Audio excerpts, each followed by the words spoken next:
जय सिया राम। आज इस वीडियो से हम उत्तराखंड वाणी के चैप्टर्स का प्रैक्टिस सेट शुरू करने वाले हैं। इस क्रम में ये आज हमारा पहला प्रैक्टिस सेट है। इसमें अति महत्वपूर्ण 50 प्रश्नों का संकलन किया गया है। मगर अगर आपने अभी तक हमारे चैनल को सब्सक्राइब नहीं किया तो कर दें और बेल आइकन दबाना बिल्कुल भी ना भूलें, क्योंकि बेल आइकन से ही हमारी प्रत्येक नई वीडियो का नोटिफिकेशन सबसे पहले आप तक पहुंचता है। तो चलो शुरू करते हैं। आज का हमारा टॉपिक है उत्तराखंड भौतिक संरचना, जलवायु एवं प्राकृतिक आपदाएं। इसका पहला प्रश्न है, राज्य का कुल क्षेत्रफल देश के कुल क्षेत्रफल का कितना प्रतिशत है? इसका ऑप्शन है 2.56, 1.69, 3.28 या 7.55 और इसका सही उत्तर है 1.69%। अगला प्रश्न है, उत्तराखंड के सबसे बड़े जिले चमोली जिले का क्षेत्रफल कितना है? ऑप्शन है 5346 वर्ग किलोमीटर, 8030 वर्ग किलोमीटर, 1766 वर्ग किलोमीटर या 1393 वर्ग किलोमीटर और इसका सही उत्तर है 8030 वर्ग किलोमीटर। अगला प्रश्न है, राज्य का कितना वर्ग किलोमीटर क्षेत्र मैदानी है? देखें, अभी तक परसेंटेज में पूछा जाता था, पर इस बार मैंने इसे वर्ग किलोमीटर में पूछा है।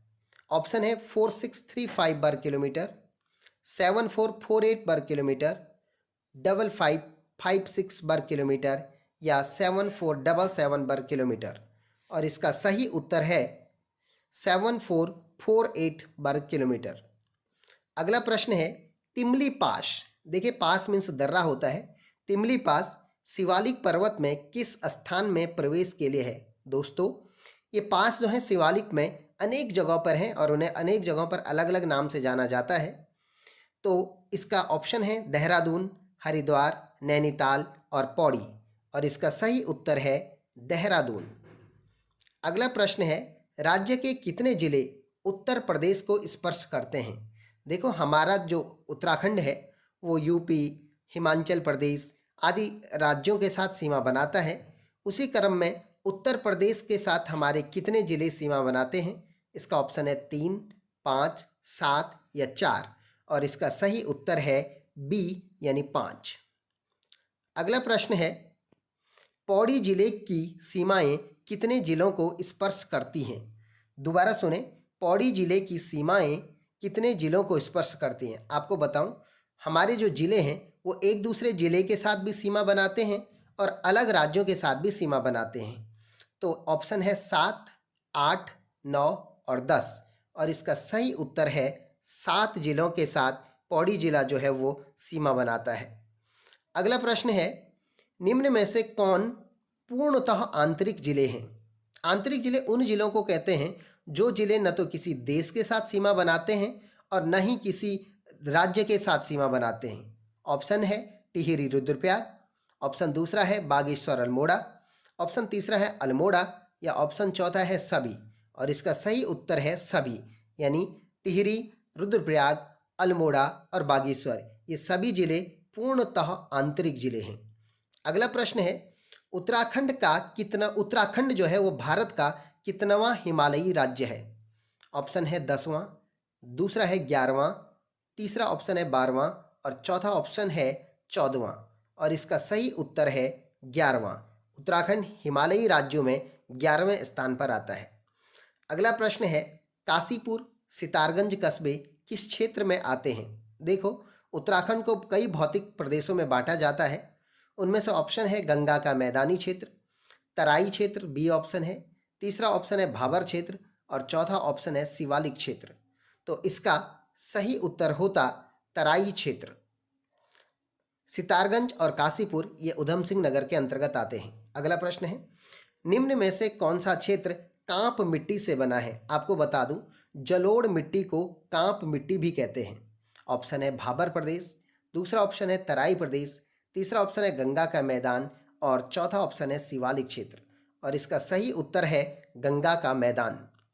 अगला प्रश्न है, निम्न में से किस जिले में शिवालिक श्रेणियों का विस्तार नहीं है? आपको बता दूं, शिवालिक पर्वत जो है उसे हम बाह्य हिमालय भी कहते हैं और इस हिमालय का विस्तार कहाँ तक है इसके ऑप्शन है देहरादून, पौड़ी, नैनीताल और उधम सिंह नगर। और इसका सही उत्तर है कि कहाँ इसका विस्तार नहीं है, उधम सिंह नगर में इसका विस्तार नहीं है। अगला प्रश्न है शिवालिक श्रेणी का विस्तार कितने जिलों तक है। देखें, शिवालिक जो श्रेणी है इसका विस्तार कितने जिलों तक है, ये क्वेश्चन है। तो ऑप्शन है इसका 7 जिले, 8 जिलों तक, 9 जिलों तक या 10 जिलों तक। तो इसका सही उत्तर है 7 जिलों तक।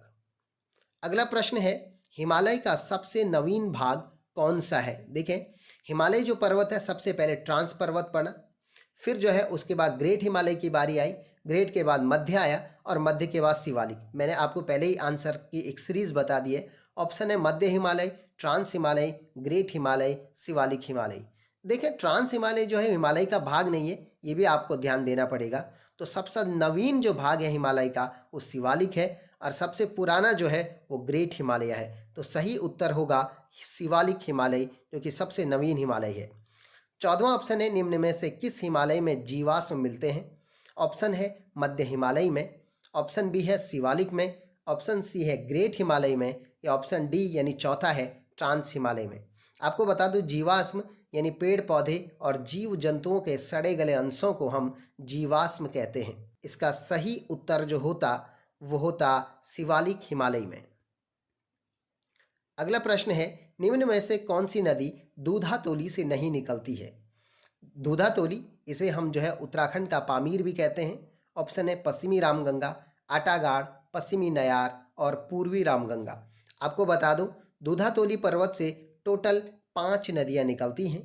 वो 5 नदियों में एक नदी है जो नहीं निकलती है। देखें, पश्चिमी रामगंगा निकलती है, आटागाड़ निकलती है, पश्चिमी नयार निकलती है, एक और नदी है पूर्वी नयार और एक और नदी है विनो निकलती है। तो कौन नहीं निकलती, ये है पूर्वी रामगंगा नहीं निकलती है। 16वां प्रश्न है निम्न में से किस सेनानी की गोदिया बगड़ में समाधि है। आपको बता दूं गोदिया बगड़ जो है वो गैरसैंण में पड़ता है। ऑप्शन है गबर सिंह, दूसरा ऑप्शन है वीर चंद्र सिंह गढ़वाली, तीसरा ऑप्शन है श्रीदेव सुमन और चौथा ऑप्शन है दीवान सिंह। और इसका सही उत्तर है वीर चंद्र सिंह गढ़वाली। इनकी समाधि जो है वो बनाई गई है गोदिया बगड़ में। प्रश्न है 12 जून को गोदिया बगड़ में किसकी याद में मेला लगता है। गोदिया बगड़ जो कि गैरसैंण में स्थित है। ऑप्शन है वीर चंद्र सिंह गढ़वाली, श्रीदेव सुमन, गबर सिंह या दीवान सिंह। और इसका सही उत्तर है वीर चंद्र सिंह गढ़वाली। अगला प्रश्न है खनिज क्षेत्र मंदारसू किस जिले में स्थित है। मंदारसू जो कि डोलोमाइट की चट्टानों के लिए फेमस है। ऑप्शन है देहरादून, पौड़ी, चमोली या अल्मोड़ा। इसका सही उत्तर है देहरादून। अगला प्रश्न है दून किन हिमालयों के बीच स्थित है। दोस्तों, देहरादून मुख्य रूप से 2 हिमालयों के बीच स्थित है। ऑप्शन है ग्रेट व मध्य, मध्य तथा शिवालिक, तीसरा ऑप्शन है ट्रांस और ग्रेट हिमालय और चौथा ऑप्शन है नोटा। तो इसका सही उत्तर है दून जो है वो मध्य और शिवालिक हिमालय के बीच स्थित है, दून घाटी। अगला प्रश्न है निम्न में से कौन सही सुमेलित नहीं है। देखो, मैंने इस क्वेश्चन में दून के बारे में बात की। देखो, दून केवल देहरा ही नहीं है, बहुत सारी दून है, उन्हें अलग अलग स्थानों पर अलग अलग नाम से जाना जाता है। ऑप्शन है देहरा, ये देहरादून, कोठारी, पौड़ी, चौखम, हरिद्वार और ऑप्शन चौथा है कोटा दून, नैनीताल। तो इसका जो गलत आंसर है वो है चौखम दून, क्योंकि चौखम दून हरिद्वार नहीं बल्कि पौड़ी में स्थित है। अगला प्रश्न है ग्रेफाइट खनिज निम्न में से किन जिलों में पाया जाता है। ऑप्शन है उधम सिंह नगर, अल्मोड़ा, चमोली और टिहरी। तो जो ग्रेफाइट खनिज पाया जा रहा है वो है अल्मोड़ा में। अगला प्रश्न है किस नदी घाटी जो है, कौन सी नदी घाटी चूआ ज्वार के लिए प्रसिद्ध है। देखो, चूआ ज्वार जो होता है एक फसल है, तो कौन सी नदी घाटी है जो चूआ ज्वार के लिए फेमस है। ऑप्शन है मंदाकिनी, अलकनंदा, पिंडर और भिलंगना। इसका सही उत्तर है अलकनंदा नदी घाटी, क्योंकि यहाँ पर बड़ी मात्रा में चूआ ज्वार की फसल पैदा की जाती है। अगला प्रश्न है उत्तराखंड में बमक किसे कहा जाता है। 23 प्रश्न है उत्तराखंड में बमक किसे कहा जाता है। मंडुआ फसल को, ग्लेशियर को, घास के मैदान को या ग्रीष्म ऋतु को। तो आप इसका जो सही उत्तर है वो ग्लेशियर को। देखो, पहाड़ी भाषा में ग्लेशियर को कई स्थानों पर बमक भी कहा जाता है। अगला क्वेश्चन है जेलंग पर्वत कहाँ स्थित है। देखो 24वां क्वेश्चन है, जेलंग पर्वत कहाँ स्थित है। ऑप्शन है चमोली, टिहरी, उत्तरकाशी और पौड़ी। इसका सही उत्तर है जेलंग पर्वत जो है वो उत्तरकाशी में स्थित है। अगला प्रश्न है निम्न पर्वतों को ऊंचाई के आरोही क्रम में सुमेलित कीजिए। देखें, अब आपको सुमेलित करना है सबसे बड़े से लेकर के और सबसे छोटा तक, तो आपको इसे सुमेलित करना है। ऑप्शन है नंदा देवी, कामेट, नंदा देवी पूर्वी और बद्रीनाथ। देखिए, इसको एक सीरीज में आपको जो है वो सुमेलित करना है। इसकी सीरीज नीचे दी गई हैं, 1 2 3 4, 4 3 2 1, 3 4 2 1 और 1 2 4 3। देखें, इसको सुमेलित करने का तरीका क्या है। देखें, ऊंचाई में सबसे ज़्यादा ऊंचाई है नंदा देवी पर्वत की, इसकी ऊंचाई है 7,817 मीटर। सेकंड नंबर पे आता है कामेट, इसकी ऊंचाई है 7,756 मीटर। तीसरे नंबर पे आती है नंदा देवी पूर्वी, जिसकी ऊंचाई है 7,434 मीटर। जबकि बद्रीनाथ जो है इसकी ऊंचाई है 7,140 मीटर।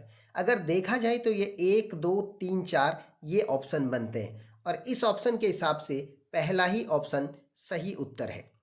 26वां प्रश्न है केदारनाथ पर्वत की ऊंचाई कितनी है। ऑप्शन है 7817 मीटर, दूसरा ऑप्शन है 7272 मीटर, तीसरा ऑप्शन है 6968 मीटर, जबकि चौथा ऑप्शन है 7140 मीटर और इसका जो सही उत्तर है वो है 6968 मीटर। अगला प्रश्न है उत्तराखंड में पाश्चर क्या है। बुग्याल या पाश्चर्स नाम आता है, लेकिन मैंने इसमें बुग्याल हटा दिया है, केवल पाश्चर्स लिखा हुआ है। ऑप्शन है घाटियाँ, घास के मैदान, जनजातियाँ या फिर खेती के प्रकार और इसका सही उत्तर है घास के मैदान। उत्तराखंड में ऊंचाई पर स्थित घास के मैदानों को पाश्चर्स या बुग्याल या पयार के नाम से जाना जाता है। अगला प्रश्न है भोटिया मूलतः किस हिमालय के निवासी हैं। देखो दोस्तों, हिमालय पर्वत पर एक बहुत ही महत्वपूर्ण जनजाति पाई जाती है जो है भोटिया। ऑप्शन है ग्रेट हिमालय में है, मध्य हिमालय के निवासी हैं, तीसरा ऑप्शन है ट्रांस हिमालय के निवासी हैं और चौथा ऑप्शन है शिवालिक पर्वत के निवासी हैं। तो दोस्तों, भोटिया जो मूल तो है वो ग्रेट पर्वत यानी ग्रेट हिमालय के निवासी हैं। आप इसे बृहद हिमालय भी नाम दे सकते हैं। तो ऑप्शन इसका एक सही उत्तर होता।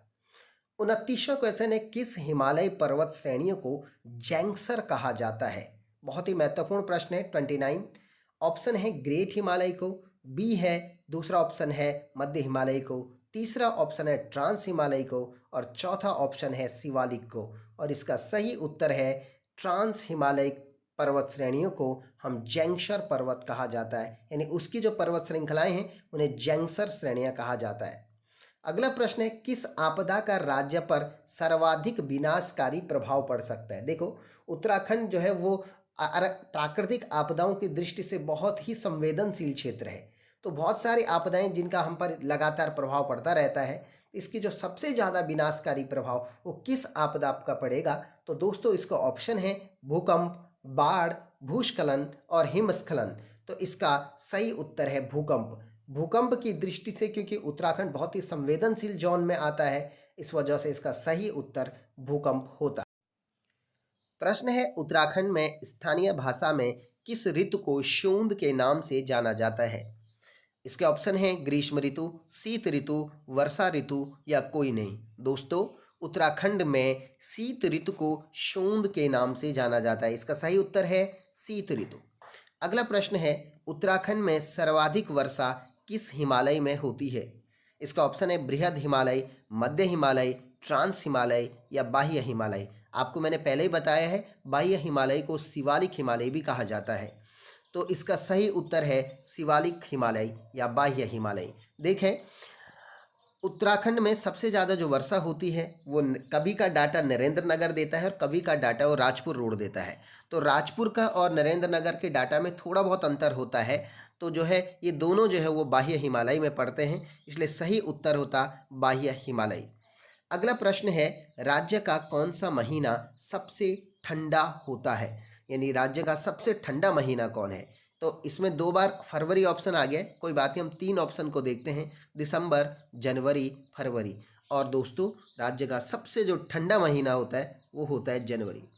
अगला प्रश्न है, भूकंप की दृष्टि से देहरादून किस जोन के अंतर्गत आता है? देखें, उत्तराखंड को जो है वो भूकंप की दृष्टि से जोन में विभाजित किया गया है और वो देहरादून जो आता है वो किस जोन के अंतर्गत आता है? ऑप्शन है जोन 2, जोन 3, जोन 4 या जोन 5 और इसका सही उत्तर है जोन 4।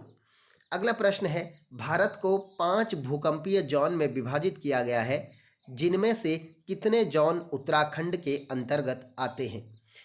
ऑप्शन है 1 जोन, 2 जोन, 3 जोन या 4 जोन और इसका सही उत्तर है 2 जोन। आपको बता दूं, उत्तराखंड में भूकंप की दृष्टि से 2 जोन आते हैं, 4th और 5th, जो कि सबसे ज़्यादा संवेदनशील जोन है। तो इसका सही उत्तर है 2 जोन। प्रश्न नंबर 36 है, उत्तराखंड में भूकंप आने के प्रमुख कारण क्या है? देखिए, भूकंप आने के वैसे कई कारण होते हैं, लेकिन उत्तराखंड में मुख्य कारण कौन है? इसका ऑप्शन है ज्वालामुखी विस्फोट, भू असंतुलन, जलीय भार या प्लेटों की गतिशीलता और इसका सही उत्तर है प्लेटों की गतिशीलता। देखें, उत्तराखंड उस स्थान पर है जहां पर हमारी जो इंडियन प्लेट है वो यूरेशियाई प्लेट की ओर 5 सेंटीमीटर हर साल जा रही है। तो इस प्लेट की उस ओर खिसकने की वजह से हमारे जो क्षेत्र में सबसे ज़्यादा भूकंप आने के चांस है। तो इसका सही उत्तर है, भूकंप आने का जो प्रमुख कारण है वो है प्लेटों की गतिशीलता। प्रश्न नंबर 37 है, आज के उत्तराखंड के इतिहास का सबसे बड़ा 9 रिएक्टर का भूकंप कहाँ आया था? देखें, भूकंप को रिएक्टर में मापा जाता है और 9 रिएक्टर जो है बहुत तीव्र भूकंप माना जाता है। तो इसका ऑप्शन है दोस्तों उत्तरकाशी, बद्रीनाथ, लोहाघाट या अल्मोड़ा और इसका सही उत्तर है बद्रीनाथ। यहाँ पर 9 रिएक्टर का भूकंप आया था। अगला प्रश्न है, प्रसिद्ध हाथी पर्वत कहाँ स्थित है? इसके ऑप्शन है पिथौरागढ़, चमोली, बागेश्वर या उत्तरकाशी और जो हाथी पर्वत है इसका सही उत्तर है चमोली में स्थित है। अगला प्रश्न है, 21वीं सदी की सबसे बड़ी प्राकृतिक आपदा केदारनाथ में कब आई थी? देखो, उत्तराखंड हिल गया था, इतनी बड़ी जो ये आपदा आई थी।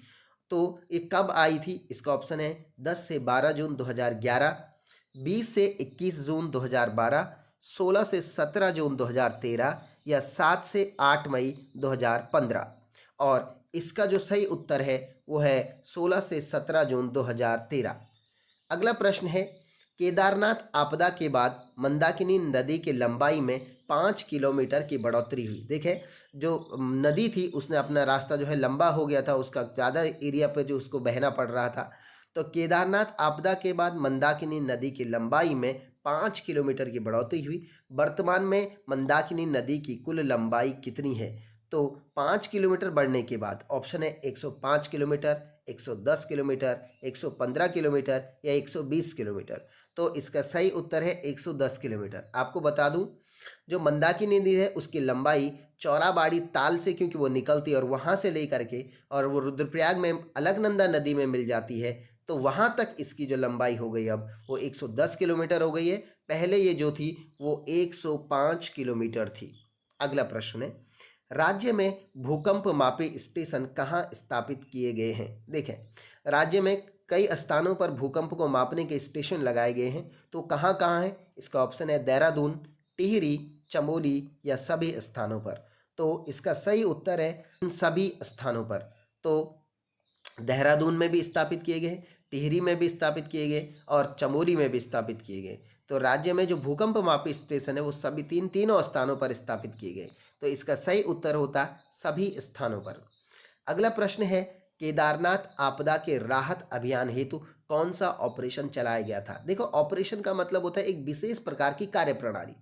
आपदा में राहत देने के लिए किस विशेष तरीके से जो है वो वहाँ पे राहत अभियान चलाया गया, उसे ऑपरेशन नाम दिया गया। तो कौन सा ऑपरेशन था? ऑप्शन है Operation Kedar, Operation Hope, Operation Surya Hope या ऑपरेशन डेयर। तो इसका सही उत्तर है दोस्तों ऑपरेशन सूर्य होप।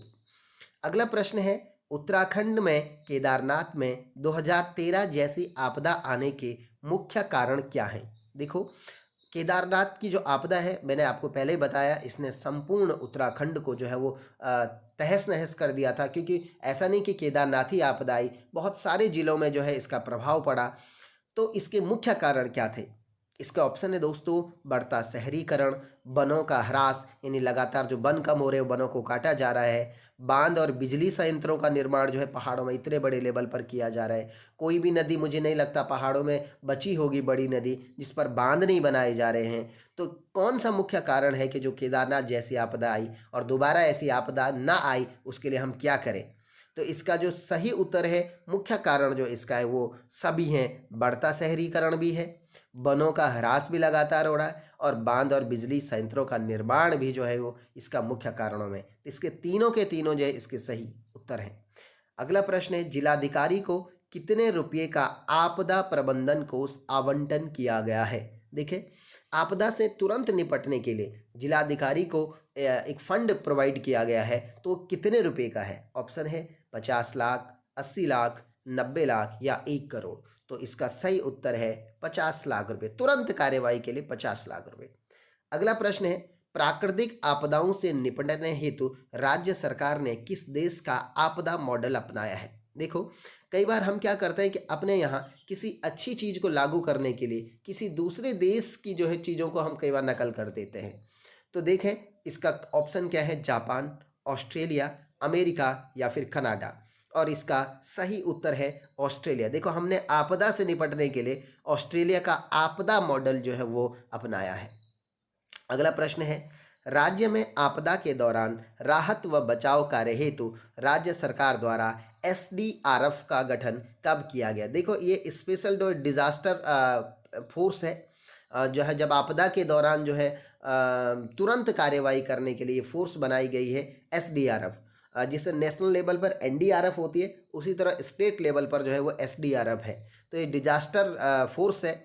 तो देखें, इसका ऑप्शन क्या है, 15 मार्च 2011 को, 26 अप्रैल 2012 को, 21 जुलाई 2013 को या 1 जुलाई 2013 को। तो इसका सही उत्तर है दोस्तों 21 जुलाई 2013 को जो है वो एसडीआरएफ का गठन किया गया।